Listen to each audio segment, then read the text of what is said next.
Hey everyone, PREPAM Paul here. Quick video that folks at TID Radio reached out to me and asked if I would review their TDH3 handheld, one of their handheld models. This is it right here. So they sent me one of these out, and I have a friend that uses it, loves it, works good for him.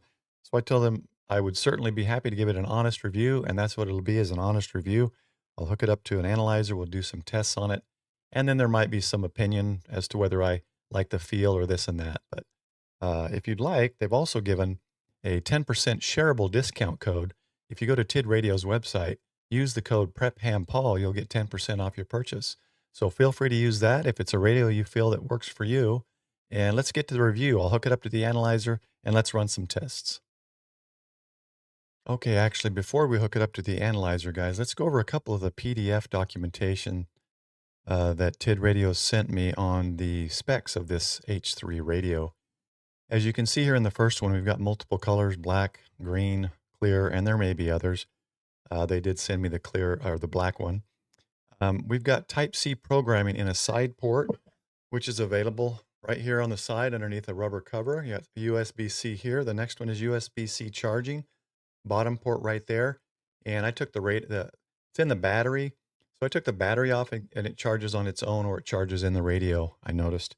It's 8-band receive, a dual push-to-talk buttons, 3 modes: ham, GMRS, and normal, which could come in handy for those with both licenses. Wireless frequency copy, DTMF remote locking, and DTMF call. Looks like it receives the NOAA weather frequencies, and they do support firmware updates. It has 5 watts, 2500 milliamp hour battery, running a 5590 duty cycle, runs about 48 hours. The screen is 1.44 inches, and it is a color screen. Give you a quick look at that before we put it on the thing. It's actually a nice, little easy to read color screen there. And dimensions 102, 51, 30 millimeters with a 228 gram weight. And I will say this first off, just the feel of it, it kind of feels really good in the hand. I've got probably slightly above average hand size, and it feels really good size-wise. And it has a good weight to it. It feels kind of sturdy, not like cheap, lightweight plastic or parts. The second slide they sent here is 8-band receiving, 2-band transmitting. So you can receive all these frequencies listed here: AM, FM, UHF, VHF, and then you can see there that transmit on UHF 40 to 470 and VHF 136 to 174, and then just receive on those other frequencies. Innovative, advanced, and high performance function. It has Bluetooth programming, and they've got an app. I've used that app. It's got Bluetooth built in. And of course, they do Type-C programming via chirp or CPS if you choose to do that. It says here 1 key frequency match, catch frequency when transmitting. So here it says by holding the 1, the H3 can find and save the frequency at which another radio is transmitting. That could come in handy. They claim here the H3 is the first radio that can truly be programmed with that Type-C cable. I don't have the data to prove anything or disprove anything. Wireless radio replication.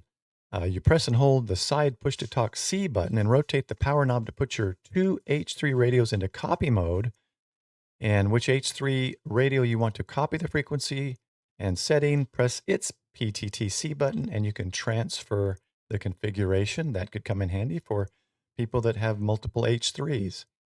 3 unique functions: stun, kill, and revive, used in situations where the radio has been lost temporarily or stolen.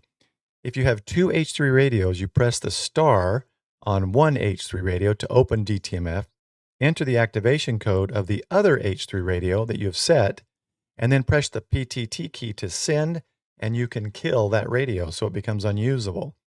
The revive step, you enter the activation code number and press the PTT, and it will revive that radio. That could come in handy, I suppose, and not allow other people to use it. Let's look at one more screen here. So here was another write-up that they sent me. The Versus category, the TID H3, checks all the boxes. I'll just go over. It looks like it has a larger battery than other standard radios. It says the 8 straw hat lamp instead of 5, a larger battery, And again, this just says other radios. I don't know what radios they're comparing this with, and I don't know all the radios to know off the top of my head. Um, Looks like the two main ones here is the Type C programming and the Bluetooth programming. Other radios do not have.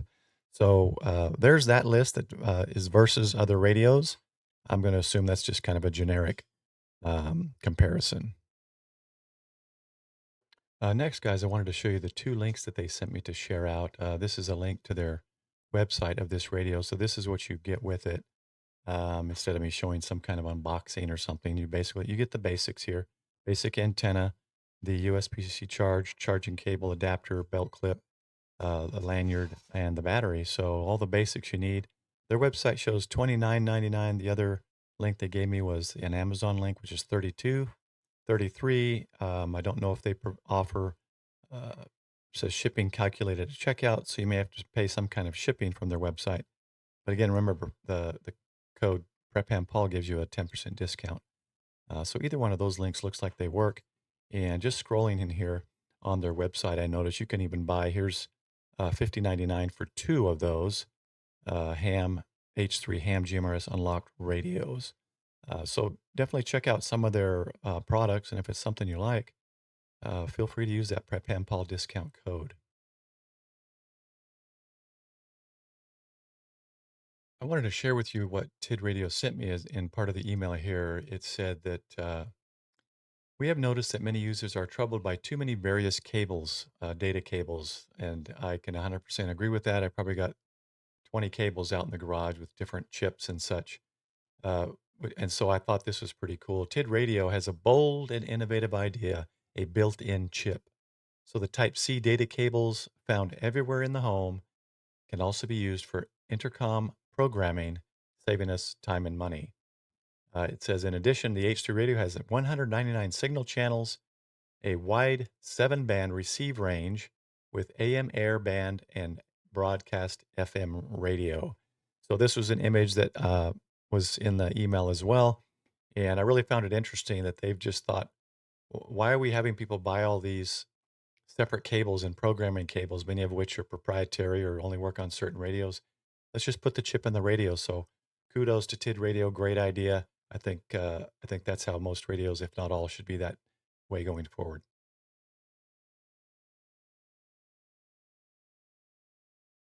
There's also one thing I wanted to mention that they said in their email, which caught my attention. And I'm quoting, it says, to sum up, the H3 radio is a highly cost effective radio. TID Radio will also insist on listening to customer suggestions, maintaining innovation, providing 100% customer service, and becoming a brand that everyone can trust. This is actually my first TID radio. These kind of comments from a company are encouraging, and looks like there could be a good direction for TID radio. Okay, everyone, to start this off with, here's our basic set that you get with the package from TID Radio. So we'll go ahead and antenna, USB cable charger, belt clip strap, and the manual. I'll just leave that here. Actually, I'll leave it on this side so we know what we're talking about here. And I've got my Tootsie Roll here in case I get hungry. I can always eat that. So we've got it set up with a 40 dB attenuator, and we've got it hooked up to the Tiny SA Ultra.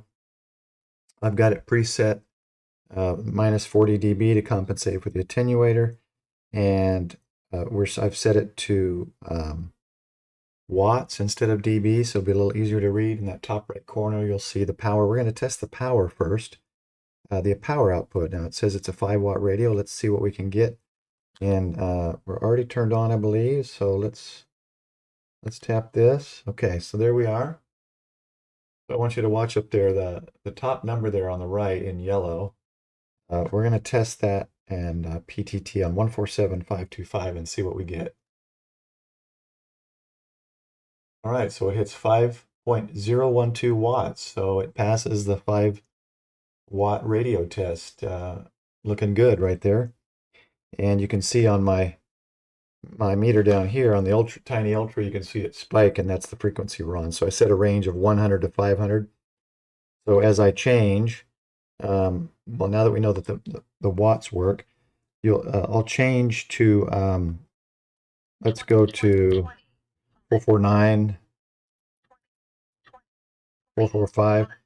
And then when I push to talk, you'll see the spike here on, it'll be on this end because it's closer to 500. So I put that wide range in so you can see the very narrow spike at the 445.525 frequency. So that time it showed, let's do that again on 70 centimeter. Looks like 4.127 watts on 70 centimeter. Let's change some frequencies a little bit and let's see if it changes that. 4.66, 4.1, 4.6. Interesting. Let's go back to 2 meter. Let's try that again. Yeah. So it looks like 2 meter is definitely 5 watts. 70 centimeter, just a little bit lower. 24. Got 4.097, so about 4 watts on that. Let's go down a little bit. We got 4.12, so we're increasing our hours. We go through the 4.157 to 4.667. For some reason, it spiked there for a second. So it looks like 70 centimeters is hitting a little over 4 watts, and 2 meters is definitely 5 watts, just slightly over 5 watts. So from my perspective, the power tests out a little low on the 70 centimeter, but definitely 5 watts on 2 meter. Okay, so what we're going to do is test the harmonics on the 2 meter band, the 146.520. We've got it set here. Everything's set up, calibrated, minus 40 dB on the gain here to offset for that again. So we're going to key up, and right now I've got it set at 100 megahertz to 500 megahertz just to see the whole span between the two frequencies that we would use on ham, the 2 meter and 70 centimeter. And then we'll see what kind of harmonics we get. So let's key up. And usually when you key up, you're going to see some spikes. Let's see what we get with the TIDRADIO H3. So yeah, we got 3 spikes between 100 and 400 megahertz. This main spike is good. We're looking at 33, 34, 35 dB, well over the blue, and the other 2 spikes have already disappeared. So that looks like a real nice, good, clean signal. I'll rekey here, and you can see it again. So what I did earlier was I tested this 293.0 megahertz, and I had another radio tuned to it, and I just wanted to see if there's any interference or any reception at all, and there wasn't. So those 2 other frequencies that were negative 55 dB and well below the blue line are of no consequence. 36 dB, 36.6 dB, well over the blue, looks good on 146.74.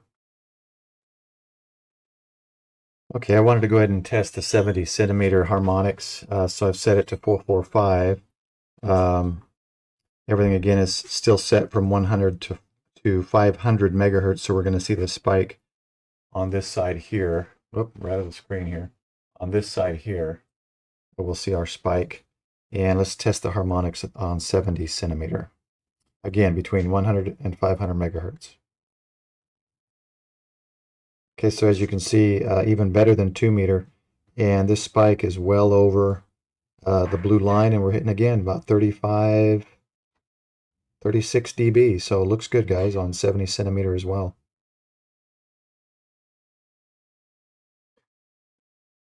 All right, guys, one more thing I wanted to do is set it up to my SureCom power and SWR analyzer and just double check the power. I'm new with the Tiny SA Ultra, so I don't know how, maybe I might have had something set up wrong. I might not have, I don't know.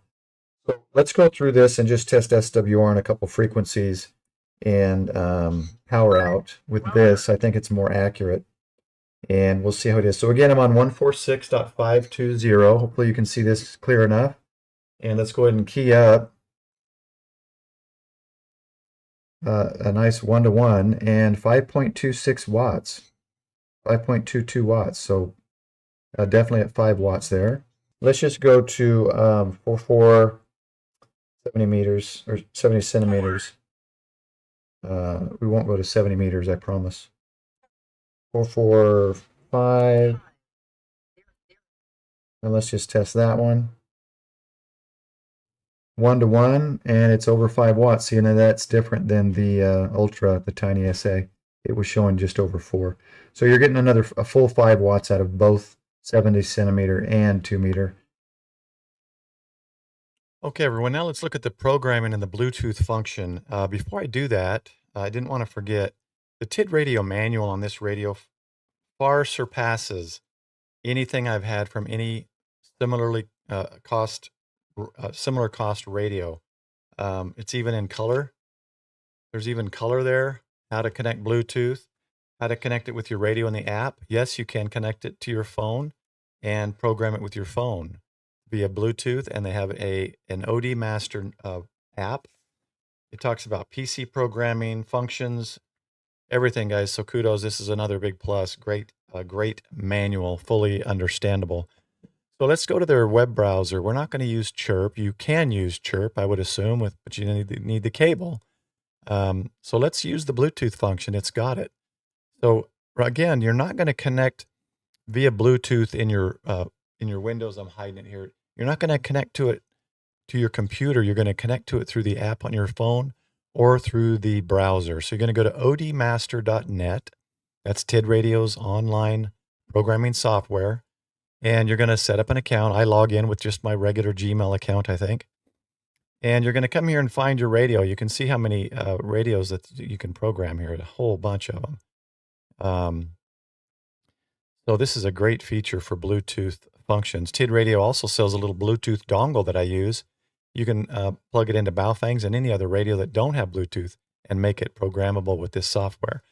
So again, this is a good method if you don't like installing Chirp and these other, what are they, like the CPS type softwares. So odmaster.net, set up an account, log in, choose your radio. So this is the TDH3 ham. Notice there's 3 of them. This is the ham. It says it on the label there. And then we're going to come up here to connect Bluetooth. Now let me turn the radio on. Wow, that was quick. Holy cow. So the Bluetooth is on and it's paired. I think because I paired it once just to make sure it works. We'll go ahead and pair it again. And up here, you're going to see the radio.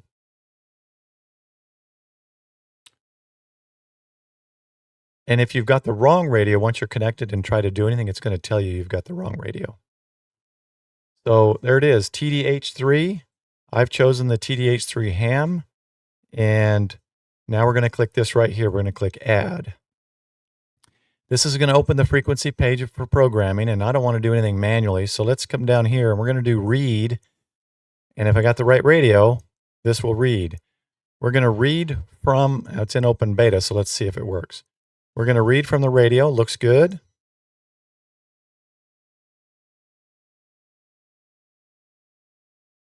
So it is working, 9600 baud. Maybe you can change that here. We'll keep it at the default.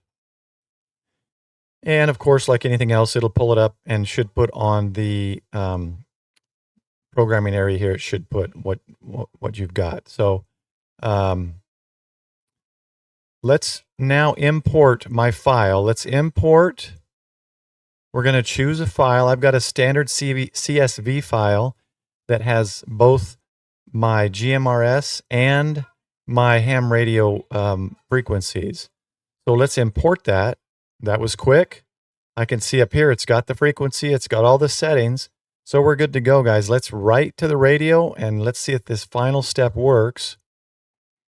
That's a good sign. We're writing to the radio.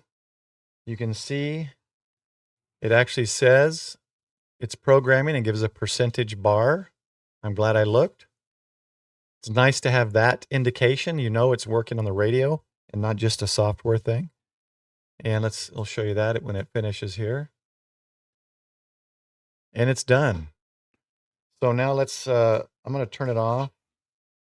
Let's close. We'll turn it back on. I'll go to memory.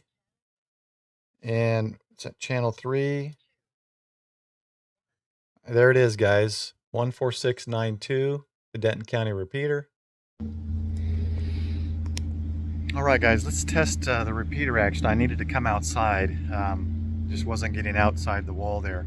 And it's a good, I don't know, 18 miles or so away, 20 miles perhaps. Let's give it a try. This is K5VOP Kelly, KC5AMT. Do you copy? KC5AMT, this is K5VOP.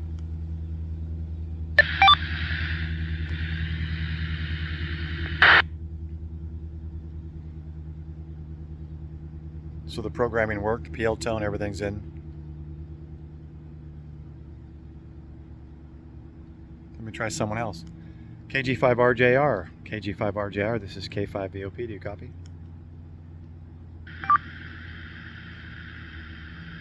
No one's going to answer me today because I'm recording. All right, guys, they missed their chance to be on YouTube. Let's go to another. Let me clear that out.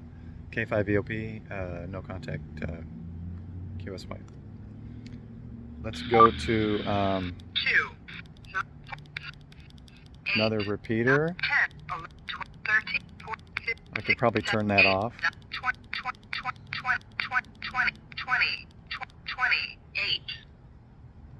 Okay, we're going to test the colony repeater, the K5LRK Club. See if anybody's there. This is K5VOP. Does anybody copy for a quick radio test? I'm recording. K5LRK repeater PL 110.9. That's good loud audio too.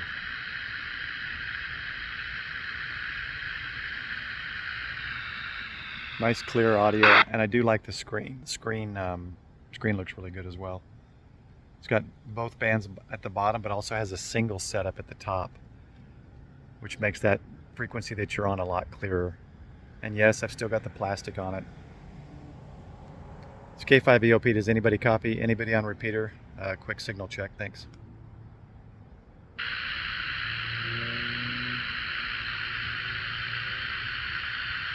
Nobody ever comes back when I want to talk to somebody. Everyone at the Dakar Club and everyone at the Lark Club, you're dead to me. You're just dead to me. Guys, it looks like it works pretty good. The programming worked, the PL tone, everything seems to be in. So another good test. And that speaker is real loud, real clear. I'd like to have heard somebody's voice. We heard her voice. 29. Her voice is clear. All right. So far, that's pretty good, guys. Let's head back in and finish up the video. Okay, we've done the tests. We've physically tested it. We've tested the Bluetooth. We have programmed it with their OD Master software. TID Radio has done a great job with this radio. I wish that I could have had this as my first radio. Granted, it's been 11 years. My first was a Baofeng, and it served its purpose. But, you know, I never did check its harmonics and spurious emissions and all that. This one checks all the boxes for all that, guys. Plus, extra listening frequencies, NOAA, and other bands, which you can check out if you purchase it. I think for the money, that $30 range of radio, this is probably one of the better ones. Granted, I haven't tested all radios. This is a great radio. It feels good. It feels solid.